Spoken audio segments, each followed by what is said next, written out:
Good, good. There's a couple of things I want to touch base with you. First of all, there has been kind of a breakout of unfortunate crime in Vicksburg. I know the Camelot Estates shooting was just tragic in that area. If you're following some Vicksburg news, but you put a curfew in. It's not Vicksburg now. Oh, Camelot was not in the Vicksburg city limits? It's in the county. It's in the county. It's in the county. Okay. Thank you for correcting me, sir. And in fact, in the city limits, you put a... The crime in Vicksburg within the city limits is on the decline. The curfew is working. Tell me a little bit of how long has the curfew been in now? About 2 weeks, 3 weeks? About 3 weeks, and it's going to last for the 60 days, and it runs in concurrent with the school summer outing, and along with the curfew and the mentoring program we got going, I think we're doing a great job. We hadn't had any spike up in crime since we implemented. I think the parents are taking responsibility for their children. I think it's the best thing we could have ever implemented during the time of the increase in spike of burglary, auto burglars, and residential burglary. And we're able to arrest about 3 or 4 of those youngsters now. And I think we got it under control. And I give credit to the police chief. She jumped right on top of it, and we put it out. I don't understand, to be honest with you, the resistance of a lot of mayors to do the same thing. It doesn't make sense to me. The curfew is just certainly during the summer, and with the age bracket that you had, with the caveats or the exceptions, if there's some kids who are working, of course. But it just seems to be common sense. And why are some mayors so resistant to do that, Mayor? I don't understand. Well, I think a lot of them have this hesitation because of liberal organization wants to step in and sue, thinking you taking away some rights. We're not taking away rights. What we're doing is giving the rights to the parents to be responsible. Mm-hmm. Have you had any pushback at all from the people in Vicksburg on this? Absolutely not. I've had a number of compliments. It's working, and that's what we want to continue to do. What we want to do is to have a safe Vicksburg. We want to have a Vicksburg where we have law and order and not do whatever you want to do. Yeah. For folks who don't know, I haven't mentioned exactly what the wording is of that. But what is it?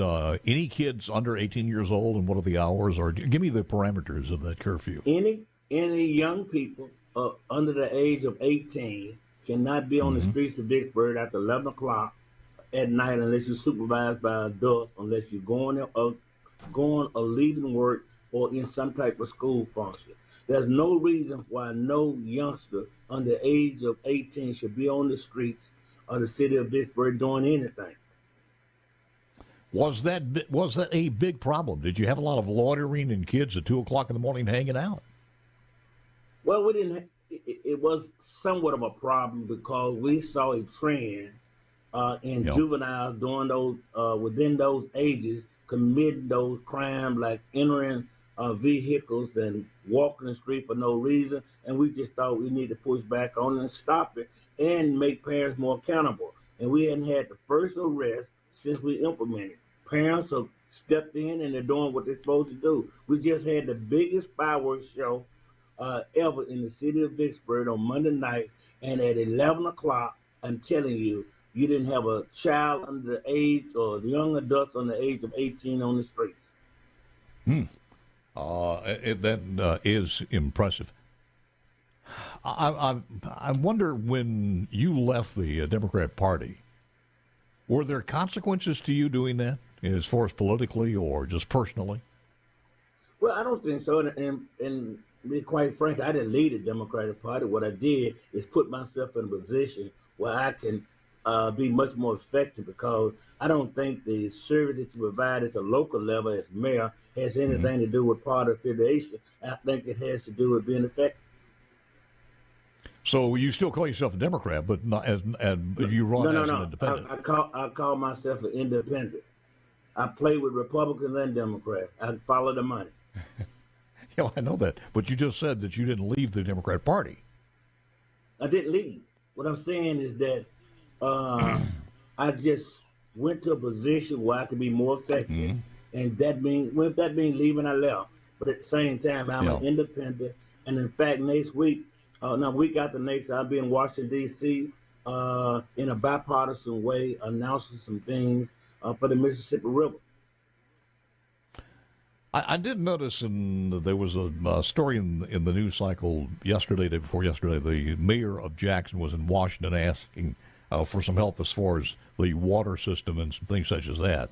I would think he would have been there 5 years ago, or first year after his inauguration to ask for that. But you see some of the things going on in the capital city. Have you ever been asked for any advice at all from the mayor of Jackson on? I have not been asked by any mayor in this state for any advice on how to run their city. I have had conversation with mayors around this state about how to be effective, not only in Washington, but in Jackson. And to answer your point, I'm staying in my lane. I'm mayor of Vicksburg, not mayor of any other city. And I just want to be mayor of Vicksburg. I don't criticize no other city, but I can tell you this, as it relates to any money that's available from the federal government or the state government, you can bet that I've been on the cutting edge of it. I've made all the requests that we had. And in fact, I was just on the phone yesterday with Governor Bryant talking about how we can access some money from one of the programs. I've been on the phone with Senator Roger Wicker on how to access some money for my infrastructure and for my water project. I've been on the phone with Congressman Thompson. I've been on the phone with Senator Sidney Hyde Smith. I've been on the phone with the governor of the state, the lieutenant governor of the state, and the speaker. I'm going to stay on the phone with those people that can help the city of Vicksburg. That's just what I do. For clarity, you said you were on the phone with Governor Bryant. You mean former Governor Bryant or Governor Reeves? Former Governor Bryant. Let me just clarify that we did text it. We text back and forth because I was on a bus riding to New Orleans to look at a surveillance system. Yeah. How's your water system in Vicksburg? We have had the best water, best quality water and water system for the last 4 years. Recognized by 3 states. Why not 4 states? Just 3 states, that's it? Well, that's the area in which they are representing that region. And in fact, we're working on a project right now that's going to take our water from 11 million gallons a day production to 22 million gallons a day by working on the clarifier. I want to ask you a couple of things going on the positive side. Also, your thoughts on Roe versus Wade, exactly what that means for the state of Mississippi. We'll do that when we come back with the Honorable Mayor of Vicksburg, River City. It's like a sauna already out there. Vicksburg is expecting, I don't see the temperature here, about 78, 79, 96 is your forecast for today, and sunshine for the most part. All right, let's talk about this. As of yesterday, the abortions in Mississippi are officially illegal. They are prohibited in the state of Mississippi. You've watched this for a long time. Your thoughts on where we move forward from here? Let me just say something, and it may surprise some people, but the law that opened the door for this case was voted on when I was in the legislature. Billy McCoy was the Speaker of the House, and I voted for the legislation. Let me make it emphatically clear. I don't debate it, but I'm pro-life. You are pro, and I knew that, and you have been for a long time. You start looking at some of the numbers here, and I think the issue now is, and I mentioned this to the Speaker of the House, our attention now has to be, because you're looking at 10 abortions. I think we have about 10 abortions a day in the state of Mississippi. 1 out of 10 of those from some out of state. So you start looking at some of the numbers, and they are daunting. So that's a lot of births that will have to happen in the state. And would you agree that we're going to have to meet somewhere during the 2023 and address this? How do we handle this going forward? Because the first thing you don't want to be is pro-life and saying that you want these births to happen and these babies to live, and then find a way and then leave them there. Let me say this, Paul. I think you're exactly right. I agree with the speaker. I agree with the lieutenant governor for appointing a committee. But I think they should have had this committee appointed a long time ago before you start positioning yourself on the decision that has been made by Roe versus Wade. We should have been well prepared. I think Mississippi should have provided these services a long time and improve these services to the community. I think when you enhance the quality of life, when you put those kind of program out there that take care of babies before they're born, including health care and in the quality of life, then you're prepared and you will have less abortion. I think that they're on top of trying to look at programs now that is more preventive. I believe in preventive care. I believe in preventive health care. I believe in preventive crime. I believe in prevention. I don't believe you ought to be against something and not for something else. When I was in the legislature, yes, I voted against abortion, but at the same time, you won't see on my record not vote for anything that didn't do with enhancing human rights. Yeah. You start looking at some of the numbers. 91% of all abortions performed in Mississippi were sought by unmarried women. 91% of all abortions are unwed mothers. I'm hoping that one of the things that happen here is when you understand and you know that there's not an easy abortion, you just can't run over to the Pink House and get that baby taken care of immediately. There will be a change of lifestyle. If you're gonna have sex, at least have a little bit more responsibility toward protection, one way or the other. I'm hoping that's a side effect of this. Let me just say something. From where I come from and how my dad and mama raised me and my siblings, they taught us about abstinence. They taught us about these things, and there's a consequence. I come from a culture of a community that if in fact you became pregnant as a result or whatever, then you should have the baby and you should take care of the baby. We didn't run to no clinic. We may have left I can remember leaving one of my relatives in the house for the 9 months of pregnancy, had the baby, going back to school, and then doing those things. But nobody in my house ever represented or advocated going and doing away with the life of a human being. And I'm just like that. The same is about a gun. I'm a believer of the Second Amendment. We had guns everywhere in the house. We was taught that you didn't shoot a gun unless you had to shoot a gun. Guns don't kill. People take guns and kill. However, I can be pro-gun, but at the same time, I don't think you need anything that shoots 30 and 40 rounds to live. But I believe that people have a right to bear arms. Unfortunately, we sound like two old guys talking because baby boomers, we're not having a lot of kids. We're not getting pregnant that often. So it's a new generation out there, and they don't go by the same rules and regulations and cultural civility that we did back in those days. To a point, there are a lot of things that you certainly don't want to go back to, even the baby boomers era. Vast Paul, majority of Paul, abortions. Paul, let me say something. Because even though I may be 69, I think for the good of all generations.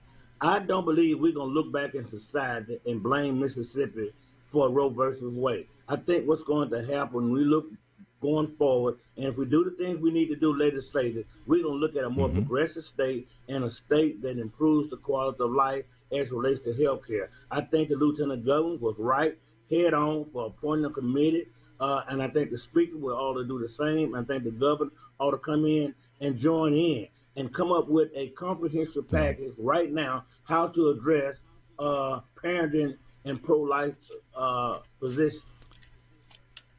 I will agree with you, and I'm glad to hear you say this. I would like to have had from the Republicans something in the works and ready to go maybe last year, and maybe they are. Maybe they're just formulating this, and we'll have to do that on a Well, subsequent let me just say interview. this, though. If the Republican had been the party, you'd have had that. The vast majority, that's true, the vast majority of abortions in our state have been performed by women in the black community. 74%, three-quarters of all abortions are African Americans. Abortion for whites in the state was about 19.5. Hispanic abortions at about 3%. These are the numbers according to the CDC. The overall number of abortions in the state, according to the Mississippi Department of Health, and I had that number here somewhere. The 2021 Mississippi State Department of Health said we had 3,559 abortions. They were performed during the 2020 calendar year. That is roughly 10.3% of the reported births that occurred during the same year. So there we go. Let me All right, real Paul, quick. let's look at these numbers then. It's 74% of the abortions in the black community. How come we can't reverse that? If the life expectancy is in the 70s, how come we can't reverse that and increase the voter roll and say that what we want to reduce that in the black community by not having abortion, but having legislation that provide parenting and healthcare issues that support that number, and then in the next 10 years, in the next 20 years, you would have more than 38% African American in your city. You would have in your state, you would have near 45%. It just makes sense to me. What we ought to do is preserve life so they can vote. It is amazing to me because with this in 10, 15, 20 years, of course, you're going to increase the African-American population in the state, Absolutely. which would And that's help my the goal. Democrat Party. Yeah, well, here's the deal. Why are Democrats against this? Why do you have the Democrats trying to keep the abortion clinics open? That doesn't make sense to me. Well, I don't want to advocate for Democrats or Republicans, but this is the opportunity for either one of the parties is to come in and enhance the life and quality of African American in our state. I will agree with this, that above and beyond Republicans or Democrats or political ideology, life is life, and that is the most important thing. Always good talking to you, sir, and I appreciate you so very much. Look forward to having you back in the studio real soon. Thank you, Paul, and always calling me, and take care of yourself, and remember, keep life simple and make it look easy. Let me give you one quick plug on what's going on in the River City. Real quick, 30 seconds. Go ahead. Tourism is up, tax base is up, our revenues are up. We're doing great. We need to come to Vicksburg. When I get through in the next 3 years, you're going to see a Vicksburg you've never seen before. Thank you, man. Appreciate it very much. The mayor of Vicksburg.